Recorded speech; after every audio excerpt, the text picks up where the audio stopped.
The SMA Competitive Index provides the way companies use to benchmark themselves against their competitors in different markets. It's incredible, Jacque. Right. The index helps companies understand their probability of winning and how to measure the impact of the win strategy against the actions taken during the pursuit. We will show that competitiveness is not just about winning the largest or most contracts. Exactly. Now, you can see on this slide, now as background, there are 5 top winners in the last 2 fiscal years in terms of the biggest contracts, right? We only consider definitive contracts with defined scope and requirements, not ceiling values of indefinite delivery or definite quantity contracts or other general acquisition vehicles. So number 1 is DoD TRICARE 5th generation healthcare insurance. It was awarded to Humana for $70.8 billion over 10 years. There were 2 bidders for that. Humana won one of them. That's right. And number 2, same competition, but it's not the East Coast, but the West Coast of the United States, 5th generation healthcare insurance for $65.1 billion over 10 years with 2 bidders also. Not Humana, but 2 other bidders total in the East and 2 separate bidders in the West. Number 3, the DOE Y-12 Modernization awarded to Nuclear Production 1, Amenum Fluor JV, for $22.9 billion over 11 years with 3 bidders. Indeed. Number 4 is the U.S. Army Future Vertical Lift Fast Long Range Attack Aircraft awarded to Bell Textron for $7.1 billion over 8 years with 2 bidders. That's a lot to say, so we just say FLRAA. FLRAA, you're right. Now, and then the 5th top competitively awarded new definitive contract went to Maximus. It was a Health and Human Services contact center. Can you believe this? To run a contact center, $6.6 billion over 9 years. Now, that was intensely competed, 9 bidders. Wow. That's a bit of a hint in terms of what's going to be coming forward here, right? That's right. Yeah. We're very proud to say that we supported 2 of the competitions, and they were both winners, Humana on T5 and, of course, Bell on FLRAA. Yeah, we're very proud of that. We are. Now, you would think that these companies are the most competitive because they were the top 5 in dollar awards. The competitiveness we're going to show you is not just about winning the most dollars. And we're going to show that in the next several minutes. So let's show this by example. These are 3 different competitions in the same market. So let's assume that all bidders have the same capabilities to win. That's right. Now, competition 1 is for up to $250. And this competition here in the middle is for $75, and so is the one on the right, also $75. Now, the first competition has 5 bidders and 2 possible awards.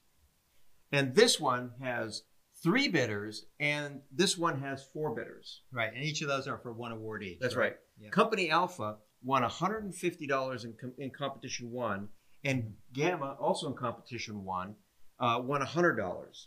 Over in competition number 2, Green won all $75, and in competition 3, Company C won all $75. Right. So 3 great examples, and we're going to look at those a little bit more deeply. Now, it might appear to most of us that Company Alpha was the most competitive because they won the most dollars, $150. But no, it's actually Company C achieved the largest competitive gain. Let's do the math. All right, now to get to this answer, you have to consider the potential value of the contract, the number of bidders, and the number of awards. Now, we're going to show the math in a second here. Now, in this example, you can see that the third competition here, that the likely value, it was probably going to be the most intense, right? Because it had $75 as the likely value and a total of 4 bidders, right? And they were all vying for just one award. Now, going into the competition, you can imagine that each company placed a starting expected value of 1/4 of $75 in that third competition, right? 4 bidders, 1 award of $75. So what's the expected value? 1/4 of that, or $18.75. So that's even odds before you make any investments or take any win actions to try to improve your probability of win. Now, let's look at competition 1. Company Alpha won $150, twice as much as Company C won in competition 3. In the first competition, the starting odds for everyone is 40%, which is 2/5 of because it's 2 awards, 5 bidders, Yep. right? So the starting expected value is 40% of $250 or $100. But let's look at the difference between the amount won and the expected value. This is the competitive gain. That's right. And that's what we're after. So you can see that company C in the third competition, right, had a competitive gain of $56.25. So that's what you won versus your expectation, right, using equal odds. Well, company Alpha only had a gain of $50. So company C demonstrated a higher level of competitiveness in its win, not company Alpha. Now, this is just one simple example illustrating just one of the things that we consider when we think about competitiveness. That's right. I bet everybody is now wondering, what are the other aspects of competitiveness? First, let's look at what it's not about. It's easier sometimes to define things when you think about what it's That's not right. about, right? That's right. So it's not about reported revenues or backlog.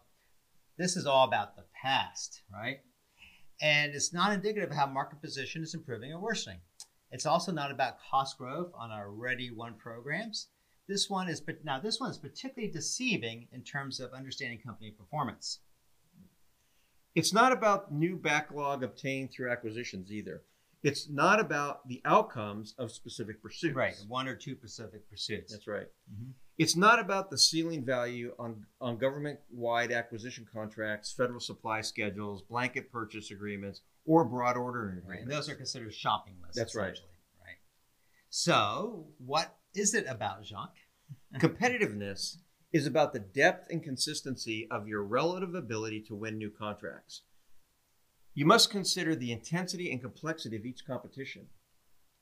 It's most significant predictor of the future market position. Let's state that again.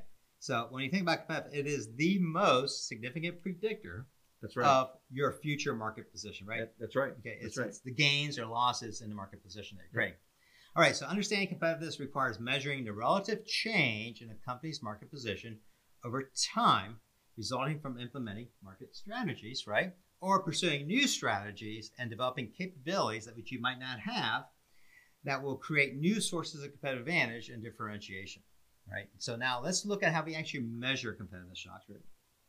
So measuring competitiveness is complex and nuanced. If you know your win rate, but you've never know for sure who else competed, makes it hard to benchmark yourself against the competition. Right. Now it's also about the missed, as we said before, the missed opportunities, since those are part of the addressable market, right? So the RFPs that your competitors bid, but you chose not to bid. So your P wins are going to be biased to be optimistic because you didn't consider that, right?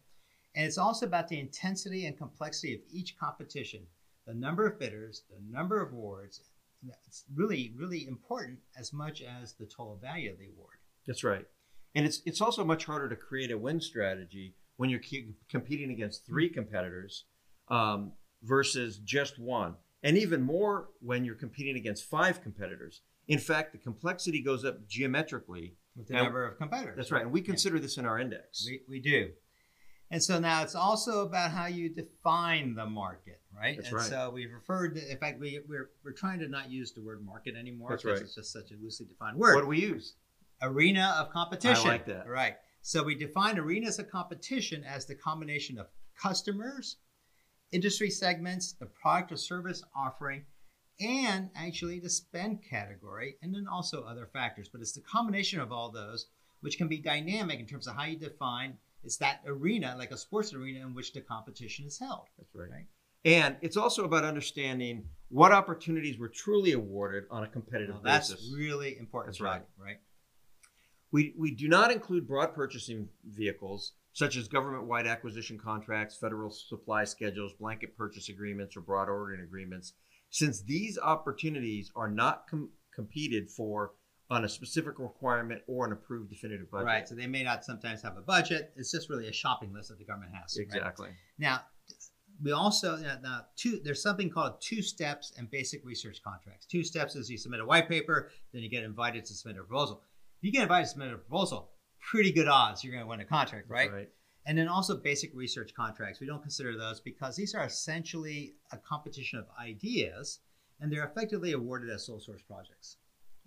Now, we do, however, include indefinite delivery vehicles Mhm. if they have a definite requirement or quantities, which means that they're going to have a budget against them. That's right.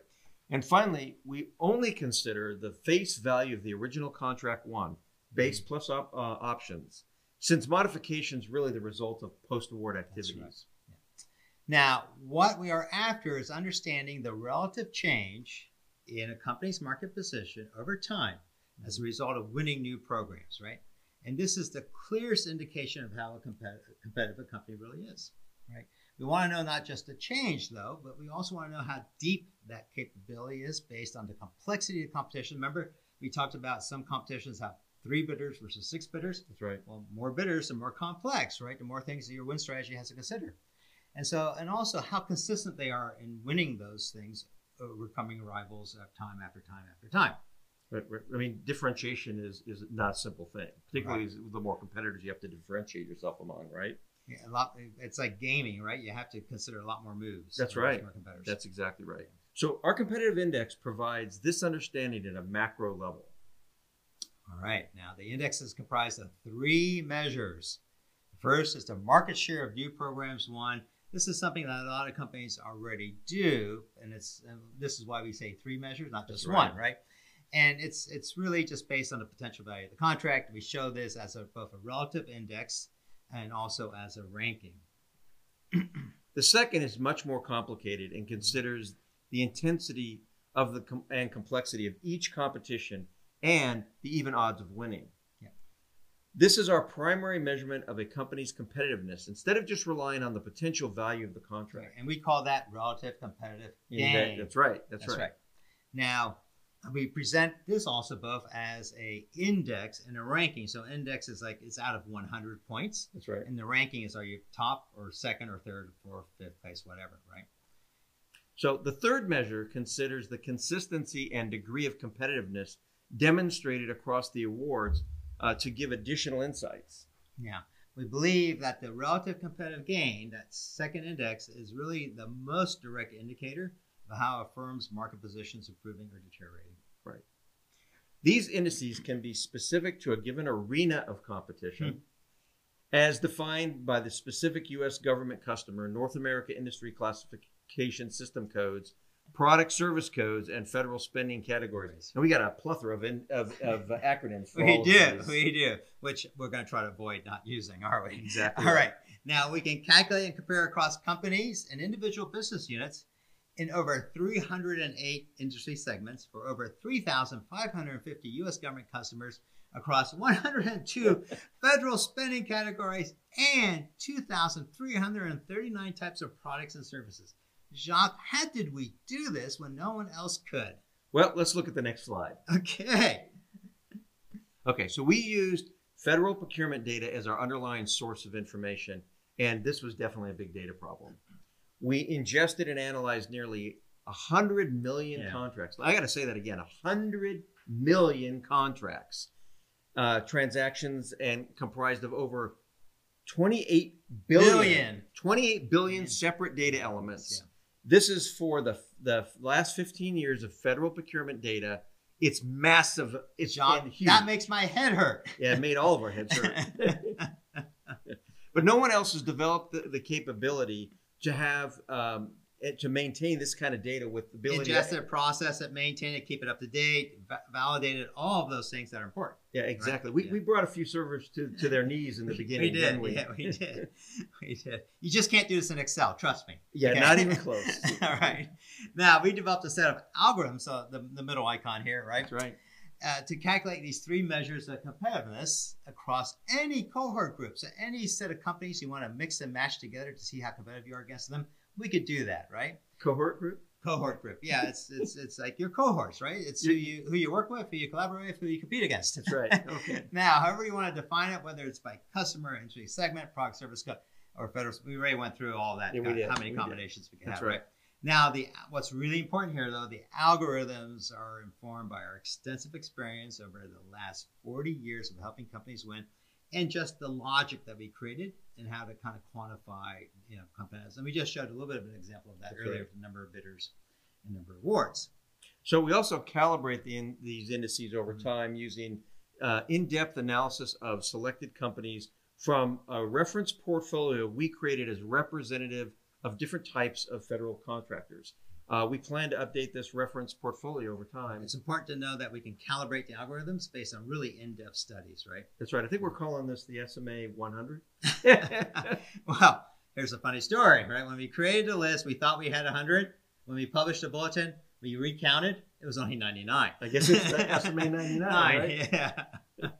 All right. So we published the bulletin, the first issue. That's right. Bulletin 1, September 2023. You'll be able to get a PDF on the learning management system. In Todd. We have printouts too. Love to send it out to you. It's a wonderful, it was actually a very challenging publication to create by our production team. They did an incredible job. Awesome. Not just they always